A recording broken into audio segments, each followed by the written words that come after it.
Salut à tous, c'est Frédéric Delavier. Ce soir, je voulais vous faire une petite vidéo pour vous parler de l'Ukraine et de la situation en Ukraine. Alors, je ne suis pas voyant. La seule chose que je peux faire, c'est analyser le terrain et analyser les enjeux énergétiques qu'il y a derrière cette guerre que nous avons actuellement et essayer de comprendre ce qui s'est passé et ce qui va se passer.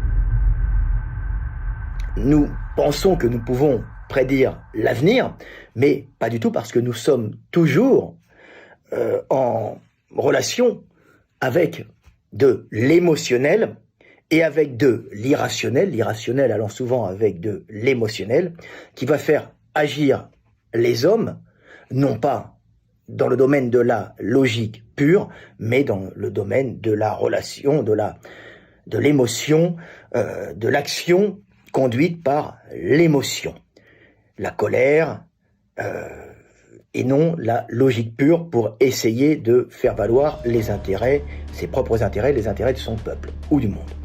Alors nous avons, comme on peut le voir, une réaction de Poutine qui n'était pas en vérité prévue, puisque on parle de guerre, mais on pensait qu'il y avait un bras de fer, mais qu'il n'y allait pas avoir de passage à l'action. Pourquoi ? Parce qu'il n'y a pas d'intérêt, à première vue, pour Vladimir Poutine et la Russie de passer à l'action en envahissant l'Ukraine.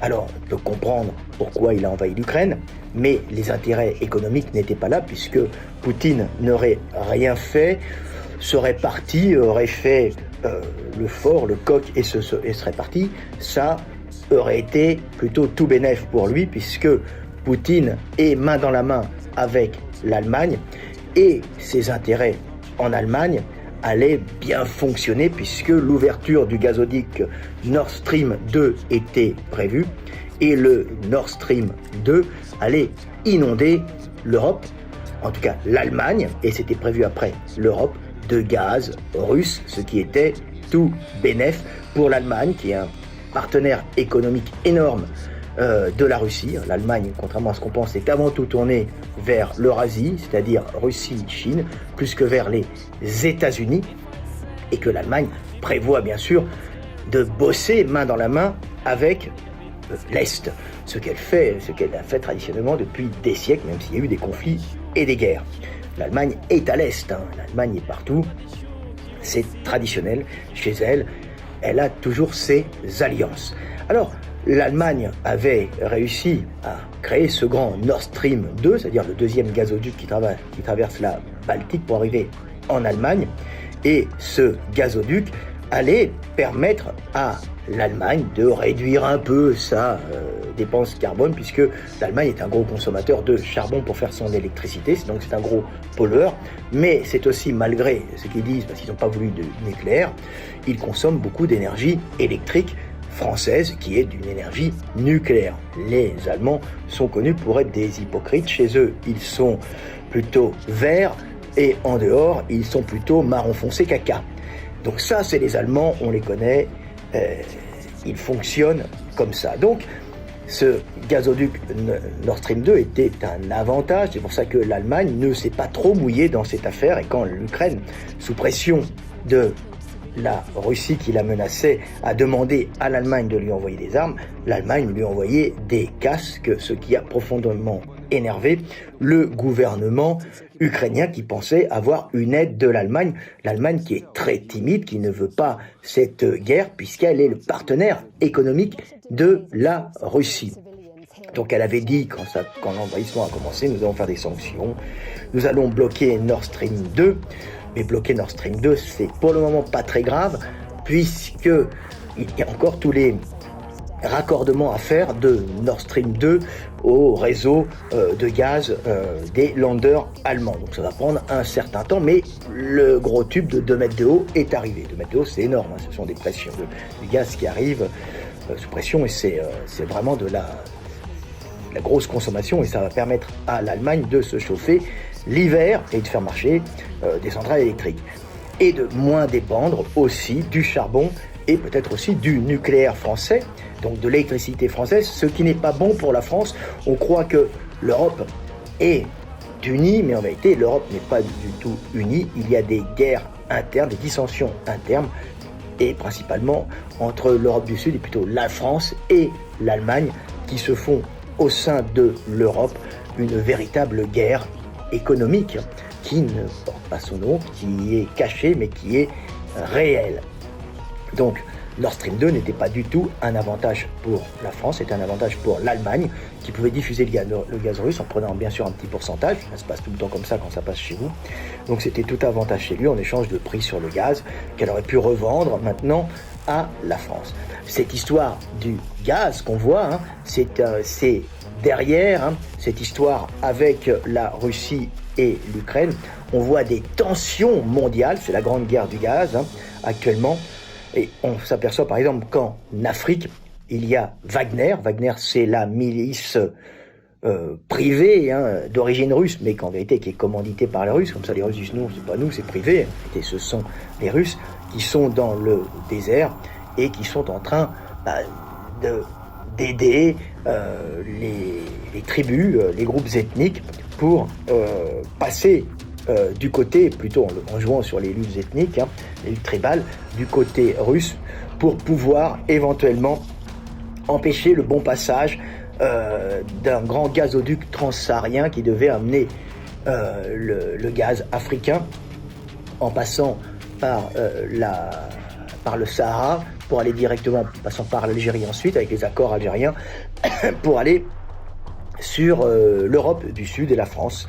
C'est pour ça que nous, les Français, nous sommes là, pas que pour l'uranium, pour d'autres matières du sous-sol, mais il y avait cette histoire de gaz qui était aussi un gaz français qui est en concurrence avec le gaz russe, puisque la France dépend très peu en vérité du gaz russe, puisqu'elle essaye de diversifier son arrivée de gaz, hein, son achat de gaz, avec du gaz venant d'Afrique, mais aussi du gaz Qatar, puisque la France est main dans la main avec le Qatar. C'est là où le bas blesse, puisque le Qatar, derrière, est comme les États-Unis, on a l'autorisation d'avoir le Qatar, et le Qatar nous fournit du gaz plein pot. Donc nous sommes, nous les Français, en concurrence directe avec la Russie pour le gaz, et avec l'Allemagne, puisque si jamais nous vendons du gaz moins cher, ça va faire baisser les intérêts de la Russie, qui touchera sur son gaz. Donc c'est toujours une lutte énergétique, et comme la Russie n'a pas d'économie de marché, elle vit essentiellement sur son énergie qui vient de son sous-sol, donc c'est pétrole, gaz, et puis aussi c'est ventes d'armes dans tous les pays où il y a des conflits, des luttes pour l'énergie, des luttes tribales pour l'énergie, hein, tout le temps, ou des luttes entre États. La Russie joue là-dessus, et la Russie n'a pas vraiment d'économie de marché. Donc c'est pour ça que quand vous allez entendre parler de sanctions contre la Russie, sanctions boursières, ce n'est pas vraiment grave, puisque pour la Russie elle-même, un effondrement de son économie de marché mettrait juste dans la merde, dans la panade, les privés, hein, ceux qui font marcher les entreprises, mais c'est pas le fort de la Russie. La Russie, même avec une économie de marché morte, hein, peut très bien vivre, puisqu'elle a son sous-sol qui lui permet de se chauffer, de faire rouler ses voitures, de faire marcher ses moissonneuses batteuses, de faire marcher son agriculture. Donc, même sans argent, la Russie peut manger, rouler et se chauffer et éduquer son peuple.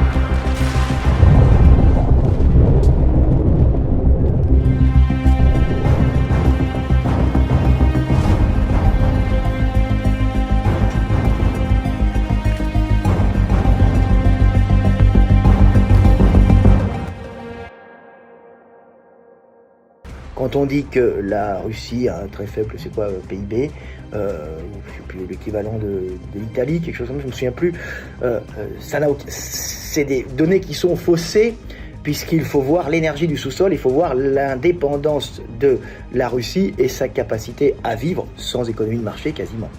Elle délègue souvent beaucoup d'économies de marché. Elle délègue souvent à l'Allemagne pour ses entreprises dans la création non militaire, hein, et elle est main dans la main avec l'Allemagne qui bosse aussi avec la Chine par toutes ses entreprises de technologie, son industrie de technologie, pour moderniser les systèmes de production des usines. Donc c'est un peu la même chose avec la Russie, dans une moindre mesure, mais la Russie n'a pas vraiment besoin de cette économie de marché puisqu'elle a déjà tout. Quand on vous donne à manger, quand on vous chauffe votre éducation, vous n'avez pas besoin d'avoir un porte-monnaie rempli, puisque le porte-monnaie rempli, ça sert avant tout à survivre, hein, et puis si on vous donne tout pour manger, il n'y a pas de problème. Donc c'est une grande erreur souvent des économistes boursiers de penser que la Russie est dans un mauvais état économique. Si le rouble s'effondre, la Russie aura tout le temps moyen de vivre parce que elle a le sous-sol qui est riche, et puis elle continue à produire des armes et les hommes se font la guerre partout. La Russie n'est pas blanche, blanche, je veux dire, pas toute blanche, pas plus que les Américains. Mais la Russie est en concurrence avec la France et avec les États-Unis pour le gaz, puisqu'il y a le gaz Qatar, et le gaz Qatar est une concurrence en vérité pour l'Europe. Concurrence derrière, si vous voulez, c'est le Qatar, mais il y a quand même l'Amérique qui est derrière, c'est le Moyen-Orient. Le Moyen-Orient, c'est chasse gardée américaine. Donc les Français ne sont pas du tout dans le camp des Allemands et des Russes, ils sont dans le camp des Américains. C'est la particularité de la France d'avoir des intérêts qui ne sont pas les mêmes que l'Allemagne, malgré notre Union européenne qui a un côté un peu factif, sauf pour la circulation des individus, des cerveaux, des savoirs et la possibilité d'aller en vacances à droite, à gauche, ou d'habiter à droite et à gauche. Ceci dit, les guerres internes économiques continuent. Donc cette Russie est en concurrence avec la France, avec les États-Unis pour ce gaz, et les États-Unis ne voient pas d'un bon œil aussi l'union Allemagne, Russie, Chine, qui donnerait une superpuissance eurasienne qui est en concurrence directe avec l'Amérique. Alors pas l'Amérique de Trump, je parle beaucoup, mais parce que c'est assez complexe, on dirait qu'on est dans Game of Thrones, mais on est un peu dans Game of Thrones, avec l'Amérique du Moyen-Orient, c'est-à-dire l'Amérique qui a les licences d'exploitation des gaz et des pétroles du Moyen-Orient, qui sont en concurrence directe avec l'économie russe et le gaz et le pétrole russe. D'où ces combats que l'on peut voir en Syrie, ces combats que l'on peut voir au Moyen-Orient, qui sont des combats pour empêcher l'acheminement plus ou moins facile du gaz et du pétrole du Moyen-Orient vers l'Europe. C'est vraiment des guerres économiques pour l'énergie, et là on est vraiment en plein dedans. Alors l'Amérique n'a pas intérêt à voir une grande Eurasie se former avec cette espèce de tripartie Allemagne, Russie, Chine, qui permettrait d'avoir les petites productions, des petites mains chinoises qui produiraient pour le monde entier avec la technologie et la haute technologie allemande, le savoir-faire allemande dans l'industrie, pour créer des usines. Les Allemands, les Chinois achètent les inventions aux Allemands, et les Russes qui fournissent énergie et qui fournissent l'énergie à la Chine et à l'Allemagne, donc à l'Europe, et l'Allemagne prendrait des bénéfices sur la diffusion de l'énergie en Europe, qui rentrerait en concurrence directe avec la France, qui elle diffuse du gaz Qatar et veut diffuser aussi du gaz algérien. Donc on a une grande guerre du gaz. On peut s'apercevoir qu'actuellement, il y a Wagner en Afrique, qui sont les milices russes, qui essayent de ralentir la construction et le passage du gaz qui vient de l'Afrique, l'Afrique tropicale, qui vient de l'Afrique subsaharienne, et qui remonterait par le Sahara pour aller en Europe, et l'Algérie qui s'est associée avec la Russie qui lui fournit des aides en tout genre, l'armement, et qui lui assure sûrement la diffusion de son gaz en Europe, mais peut-être pas en Europe du Sud, joue avec l'Algérie, la Russie joue avec l'Algérie et essaye de bloquer avec Wagner la bonne construction des gazoducs qui traverseraient l'Afrique ou la transsaharienne, ou qui contourneraient par l'ouest en faisant tous ces petits états pour arriver vers le Maroc et après diffuser en Europe du Sud, c'est-à-dire Espagne et après un peu ailleurs. Donc c'est quand même du gros bénéfice pour tout le monde. Et la Russie ne voit pas ça d'un bon oeil parce qu'elle a ouvert Nord Stream et c'est directement en concurrence avec le Nord Stream 2, pas le 1, le 2. Et on voit une guerre du gaz qui arrive. Alors, les Américains n'ont pas du tout intérêt à voir le Moyen-Orient perdre ses bénéfices, puisque le Moyen-Orient, c'est les licences d'exploitation et les actionnaires de Wall Street.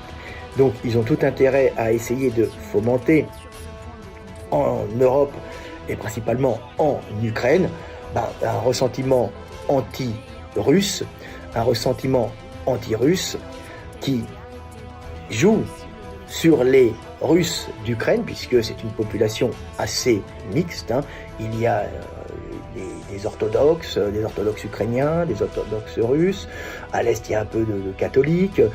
Il y a des pro-russes, il y a des russophones, il y a des ukrainophones. Ce sont des peuples assez proches, mais qui ne peuvent pas se blairer, puisqu'ils ont en commun une histoire qui est assez dramatique, puisque l'Ukraine, c'est resté comme une cicatrice ouverte, a été saignée. Il y a eu un véritable massacre. Ils ont affamé, les Russes, avant la guerre de 40, ont affamé pour dominer l'Ukraine les petits agriculteurs et ont créé une famine qui a fait plusieurs millions de morts. Et ça reste chez eux, comme il y a un peu, avec la France et l'Algérie, il y a des tensions à cause d'un passé qui bien qu'il s'éloigne, est encore dans le cœur, dans le cerveau des gens. Et là, ça reste encore. Alors, il y a une haine qui se joue entre les russophones et les non-russophones, et les ukrainophones qui ne peuvent pas sentir les russophones, et comme ils ont les moyens de les faire chier, les russophones qui étaient majoritaires dans le Donbass, en Transnistrie, c'est ça, donc c'est pas loin de la Moldavie, donc pas loin de chez moi, et en Crimée, donc ça se passait très mal. La Russie est intervenue en Ukraine. Alors, elle est intervenue en Ukraine, elle a récupéré la Crimée. Alors, elle a récupéré, pourquoi la Crimée? Parce que déjà, elle avait été majoritairement russe, et en plus, la Crimée est une façon pour la Russie de se faire une enclave en mer Noire. Il y a un énorme port militaire et commercial.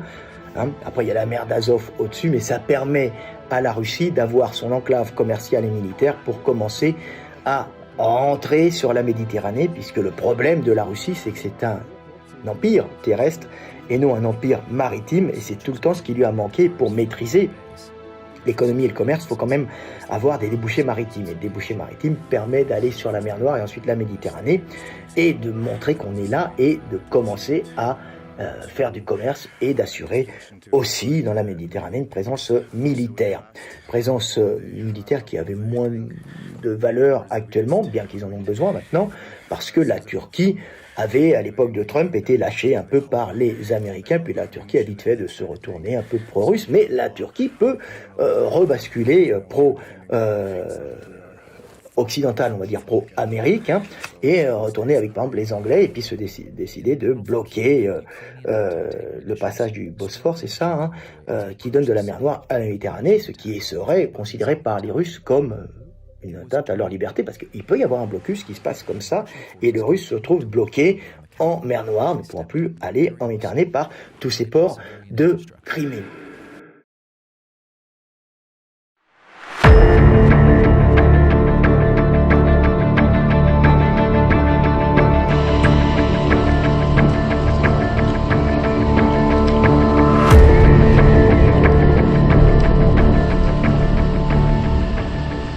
Alors la Russie avait récupéré la Crimée. Il faut dire que toutes ces régions russophones d'Ukraine étaient maltraitées par les Ukrainiens, qui ont eux-mêmes été maltraités par les Russes, déjà avant la guerre de 40, et puis un peu après aussi, puisque l'Ukraine a cette particularité d'être très dure à mater, elle n'est pas centralisée, on voit Kiev, mais c'est un État slave qui n'est pas centralisé et qui est dominé par un ensemble de petits barons de villes, des mafias de villes très brutales qui tiennent l'économie. Alors il y avait les Allemands qui arrivaient à peu près à s'intégrer là-bas, puisqu'ils sont traditionnellement dans ces régions depuis des siècles, hein, et ils connaissent tout le monde et ils arrivent à acheter la mafia locale pour installer leurs entreprises de production, produire en Ukraine, en agriculture, particulièrement un peu dans les usines, par le biais de sociétés écrans, et produire en vérité pas pour l'Europe, un peu pour l'Europe, hein, parce qu'ils font de l'acier, ils font pas mal de trucs, mais aussi ils avaient prévu de produire avec la Russie, pour la Russie, donc pour les middle class russes, pour créer des bagnoles bas de gamme, ou moyenne gamme pour les middle class russes, hein, des voitures allemandes qui auraient été faites en Ukraine, de l'agroalimentaire ukrainien qui aurait été mieux géré par les Allemands que par les Ukrainiens, qui ont une espèce d'incapacité à la gestion parce qu'ils n'ont pas de centralisation. Les Ukrainiens ne le contrediront pas, ils savent bien que toutes leurs villes sont gérées par des mafias indépendantes, même si elles sont nationalistes, hein, on les appelle un peu les nazis aussi des fois, hein, parce qu'ils sont très brutaux, ils n'aiment pas les étrangers. Les Allemands s'arrangent très bien avec eux parce qu'ils connaissent cette mentalité. Et les Allemands arrivaient à bien gérer tout ça jusqu'à l'arrivée, alors on repasse un peu dans le passé, de la révolution orange, où c'était malgré que ce soit un gouvernement russe qui était là, hein, c'était en douce géré par l'Allemagne pour la réindustrialisation derrière des sociétés écrans. Vous ne savez pas, mais nous on regardait sur les plans avec mon pote Gundil à l'époque. Hein, parce qu'on regardait l'agriculture, on regardait comment étaient faites les sociétés, et on rigole quand on regarde qui sont derrière les sociétés, on les trouve. Hein.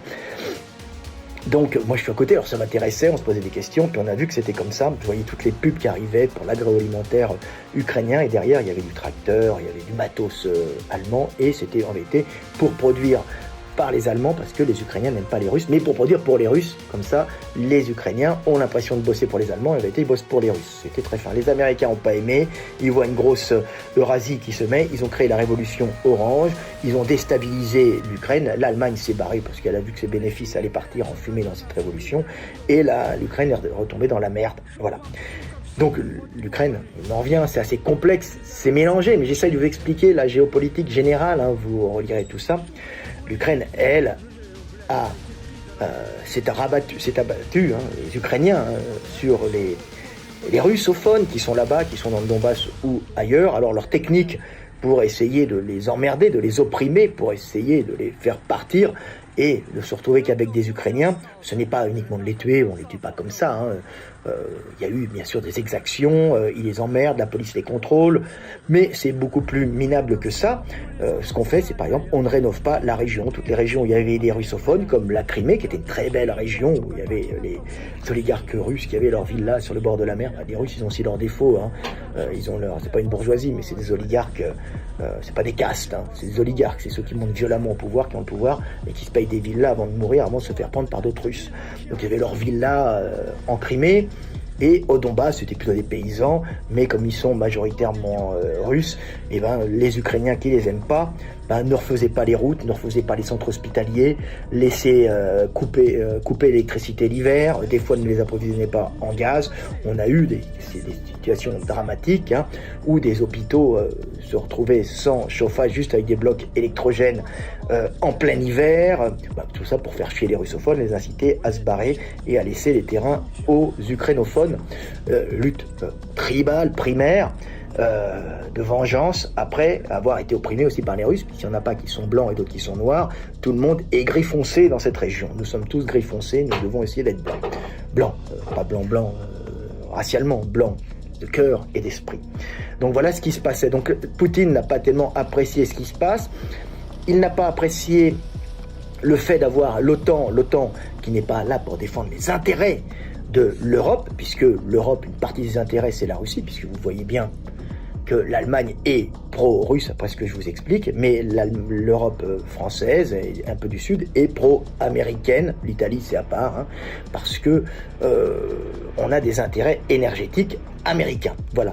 Donc la Russie n'a pas aimé le fait que l'OTAN vienne faire chier et titiller les Russes, pour déstabiliser un peu les Russes. Ce sont des guerres, puisque on essaye de vendre son gaz, on essaye de vendre son énergie. Les intérêts russes ne sont pas les intérêts américains, et l'Amérique a tout intérêt à voir naître des troubles en Europe pour ne pas voir naître une Europe tournée vers l'Est qui deviendrait une espèce de puissance eurasiatique énorme avec l'alliance Allemagne. Donc Europe, Allemagne, une Europe allemande, Russie et Chine, qui pourrait contrecarrer les intérêts économiques et commerciaux de l'Amérique dans le monde. Alors cette guerre se fait à tout niveau, au niveau énergétique, et les intérêts américains, c'est les intérêts énergétiques du Moyen-Orient qui sont directement en concurrence avec les intérêts russes, puisque le Moyen-Orient fournit de l'essence à l'Europe, et si l'Europe arrête de lui en acheter pour en acheter par exemple aux Russes ou ailleurs, vous avez le Moyen-Orient qui va s'écrouler, et les actionnaires de Wall Street qui risquent de tomber. Ça pose d'énormes problèmes, puisque c'est une énorme source de revenus. Et c'est ceux qui dirigent actuellement, qui sont derrière les démocrates, qui dirigent les USA. Ceux qui dirigeaient avant l'époque de Trump, c'était une autre puissance économique qui est l'allié de la Russie et l'ennemi du Moyen-Orient. Donc vous voyez, au sein de l'Amérique, il y a encore des dissensions. Il y a deux groupes qui s'affrontent, et au sein de l'Europe, il y a deux groupes qui s'affrontent, les pro-russes et les anti-russes. Les pro-russes, en rigolant, on va parler de Fillon. Fillon qui a été dégagé à l'époque pour laisser Macron et son gaz Qatar, mais Fillon qui était un politique qui était somme toute stupide pour avoir mis sa femme dans des boulots fictifs, mais qui était dans une politique pour se tourner vers les énergies russes plutôt que les énergies du Moyen-Orient. Donc ça aurait été à ce moment-là tout bénef pour Trump, qui lui aurait pu continuer à diffuser son gaz de schiste, son pétrole de roche, donc, et ses sables bitumineux du Canada, puisque le Canada est un peu sous possession quand même américaine, on ne dit pas, mais bon, c'est un peu ça, et tout en écrasant ses ennemis du Moyen-Orient pour créer une Amérique indépendante qui se serait sortie de ses intérêts conflictuelle du Moyen-Orient, qui serait devenue une Amérique blanche, je veux dire propre, propre, mais sale, parce que c'est quand même de l'énergie sale, comme tout le pétrole de schiste, comme les autres pétroles en vérité, mais indépendante, et qui ne serait plus dans une guerre entre nations, une guerre d'intérêt au Moyen-Orient, aux Russie pour l'Europe, puisqu'ils auraient été complètement indépendants. La Chine n'a pas voulu de ça, puisque Trump voulait rapatrier toutes les productions en Chine jusqu'en Amérique et vivre en espèce d'autarcie, puisqu'elle a eu moyen. Elle a aussi le pétrole du Venezuela, plus gros producteur de pétrole au monde. La Chine n'a pas vu ça, n'a pas apprécié, puisque une Chine qui perd ses productions, voit sa classe moyenne baisser de richesse, et voit à ce moment-là le spectre de la révolution, peut-être de la famine, arriver. Donc la Chine a tout fait pour couler l'Amérique trumpienne, qui était une Amérique pro-russe, alors que les Russes sont même pro-chinois et les Chinois sont pro-russes. Donc on voit que c'est des intérêts divergents.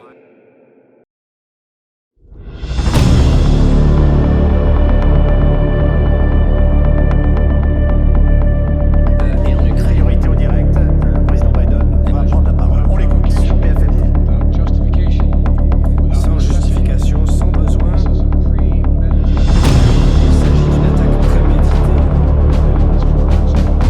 De nos alliés et partenaires européens, nous avons tout fait pour l'éviter. Elle est là. Et nous sommes prêts. À cet acte de guerre, nous répondrons sans faiblesse, avec sang-froid, détermination et unité. Nous prendrons des décisions lors du G7 cet après-midi, du Conseil européen qui se tiendra ce soir à Bruxelles et du sommet de l'OTAN qui se tiendra dans les prochaines heures. Nous demanderons à la Russie de rendre des comptes au Conseil de sécurité des Nations Unies et tâcheront de bâtir l'unité internationale. Кто не пытался помешать нам, а тем более создать угрозы для нашей страны, для нашего народа, должны знать, что ответ России будет незамедлительным и приведет вас к таким последствиям, с которыми вы в своей истории еще никогда не сталкивались.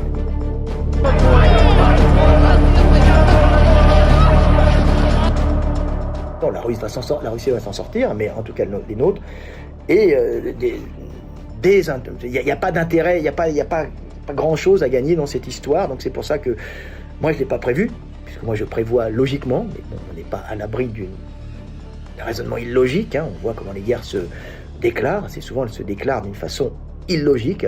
Les guerres sont pour l'énergie, et puis des fois, il y en a un qui pète un câble et on ne peut pas l'arrêter, parce que même la logique, et même la logique énergétique, fait que les hommes sont embringués dans des raisonnements émotionnels qui dépassent toute logique et qui entraînent la mort, la famine, la souffrance et les pleurs. Malheureusement, c'est ce qu'on voit arriver. Il faudrait arrêter ça rapidement, mais ce qu'on voit arriver en Europe.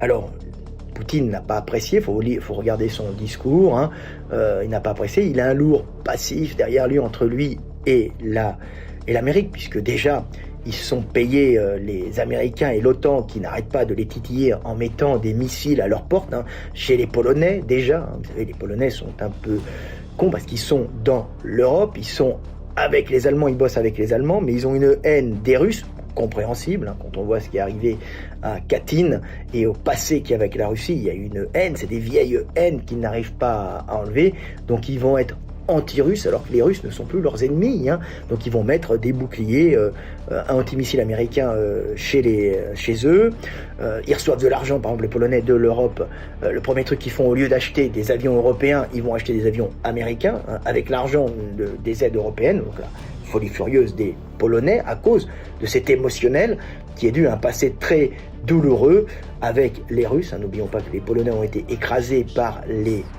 Allemands et ensuite reconquis par les Russes, donc ils ont eu la totale en Seconde Guerre mondiale, et les Russes, pour se faire passer pour de bons garçons et écraser la Pologne, c'est-à-dire l'empêcher de se relever contre la Russie.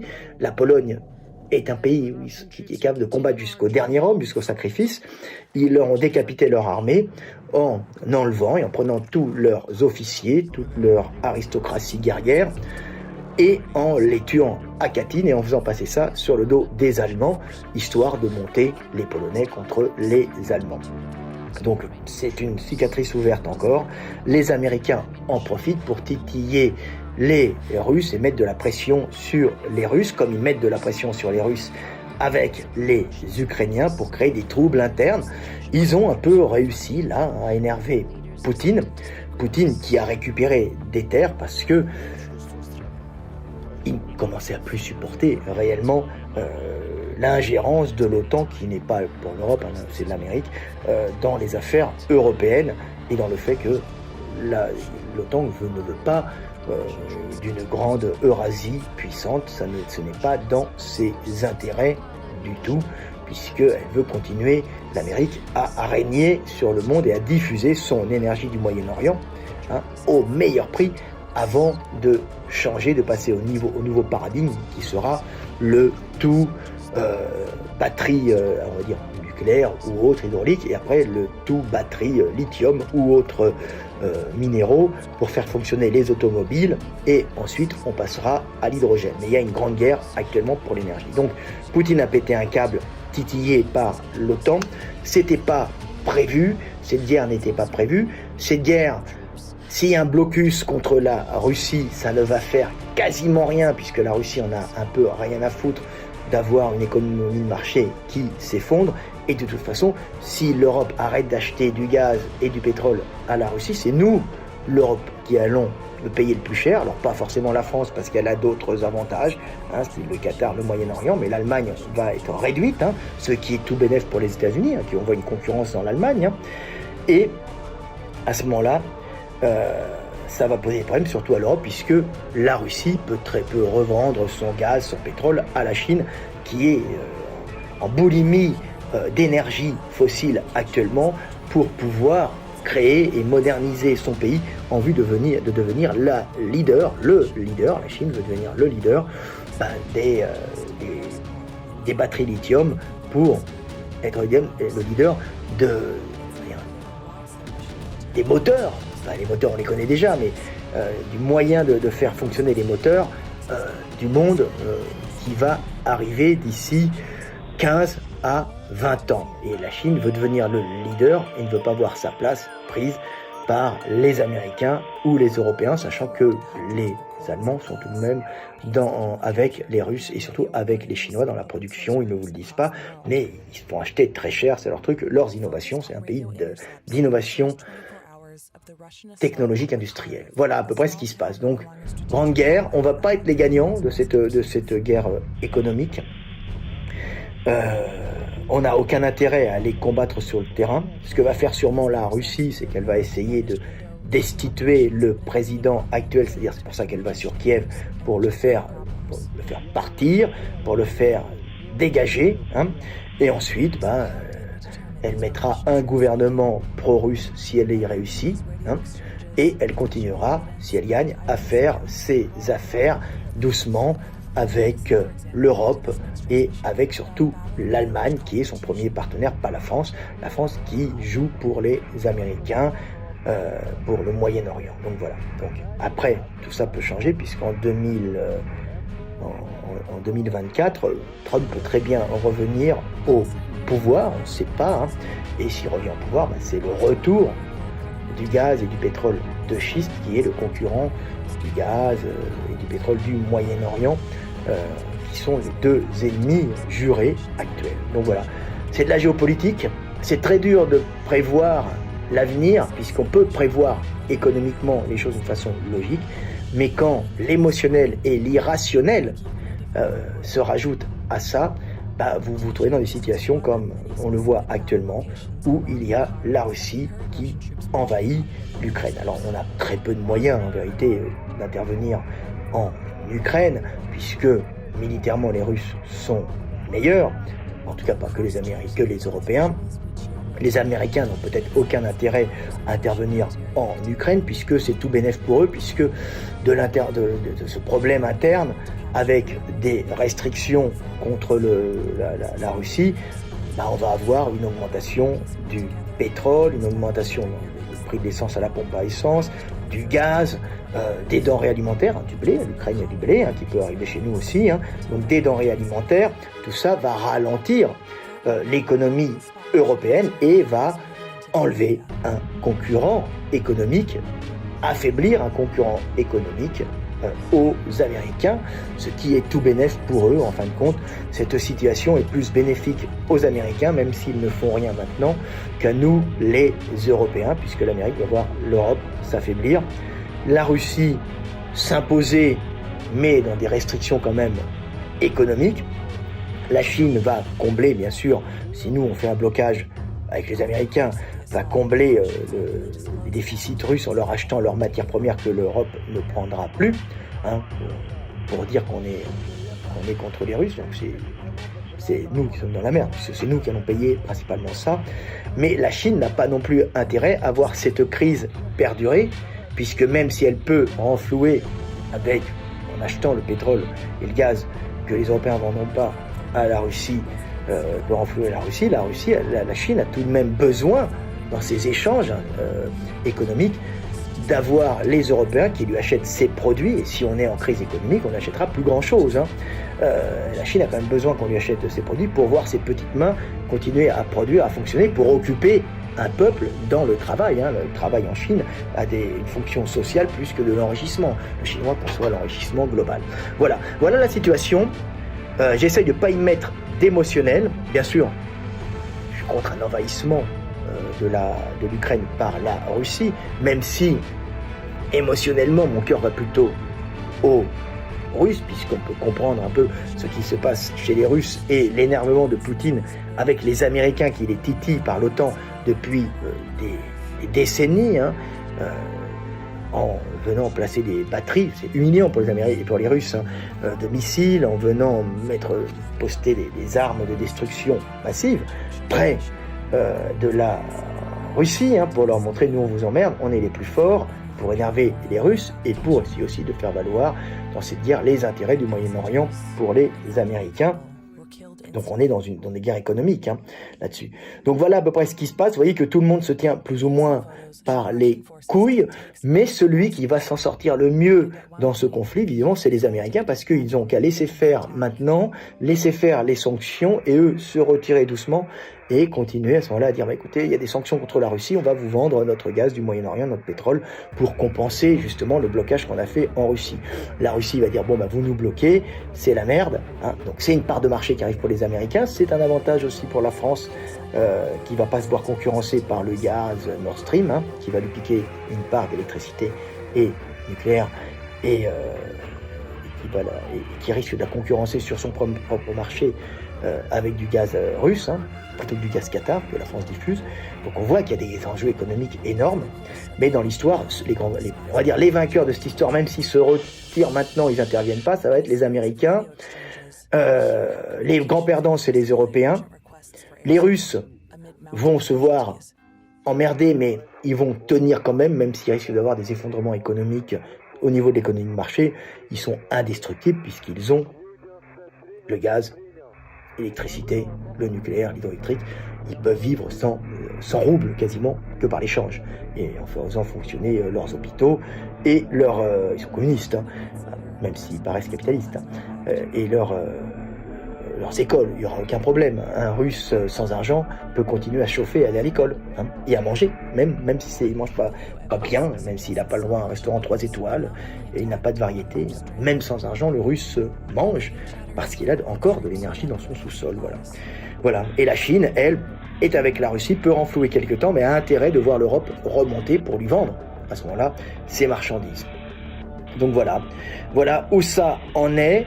Nous avons vu quelque chose d'improbable, c'est-à-dire l'émotionnel, l'irrationnel, agir, la colère de Poutine, qui n'en pouvait plus d'être harcelé en permanence par la mouche américaine qui vient lui piquer les fesses tous les jours pour l'énerver, hein, et qui essaye de déstabiliser ses échanges économiques avec ses partenaires européens. Voilà. Bon, dans l'histoire, les pauvres Ukrainiens sont quand même dans la merde, puisqu'ils sont assez cons, ils se sont fait baiser une première fois alors que l'Allemagne était là pour les réindustrialiser, et une deuxième fois, poussés par les Américains, c'est eux qui vont, en faisant chier les Russes, c'est eux qui vont payer plein pot, puisque les Américains les montent contre les Russes, et quand les Russes arrivent, les Américains vont pas arriver avec l'armada, ils vont partir, laissant toute cette merde qui les arrange bien.